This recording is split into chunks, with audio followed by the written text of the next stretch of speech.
So we're now ready to calculate the plan for the first time. Now we've got the beams on. So we can press F5 to do that, or we can click on this icon up here. Both of them will do exactly the same. And then we come up with this box and it tells us the progress of where we are calculation wise. So the good thing about Eclipse is it only recalculates the beams that have changed. So for the first time it will calculate all of them, but then if we just manipulate one beam at a time, it will only recalculate them. So we've not told it where to normalize, but this is an isocentric treatment. So our ICRU reference point, our normalization, is going to occur at the isocenter. So it's asking us if we want to do that, which we do. And then that's our first display of dose. So we can change the colours to whatever we want, and as I said, you probably have defaults within your department to do that.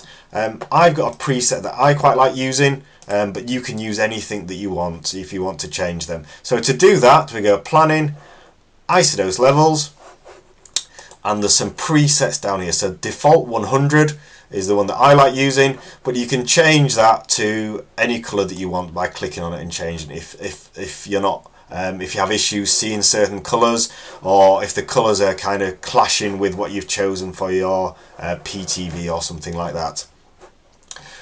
What I would do though is make the lines a little bit thicker. I quite like the thick lines to make them stick out more. Again, personal preference, but if you change that to 2, that then makes them thicker.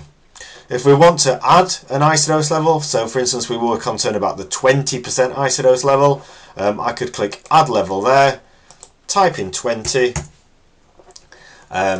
change the colour to brown maybe, and then click OK, and I would have display those as well. What I would do throughout the process is, in terms of isodose levels, is keep returning to this, and again just have the isodoses that you're concerned about initially, so that the isodose you're interested in, sorry, when you're doing the particular modifications, so that again the screen doesn't get overly busy.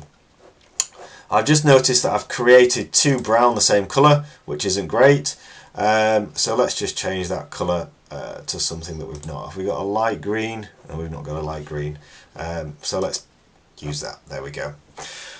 So if we remember what isodoses are, so these are points that join, the lines that join the points of equal dose. So if we look at this image here, we've got everything ranging from 20% to 107. So everything inside the isodose is receiving more than that dose, everything on the line is receiving the dose, and everything outside is less. So just as an example, if we zoom in here around the PTV, we can see that this green line represents the 100%, so everything inside here is receiving 100% or more. Everything outside of it and this edge here in these lower isodoses is receiving less dose. And if we can look at this in a different view as well, if we were interested in that, so just again to show you what's going on, we can set a dose profile.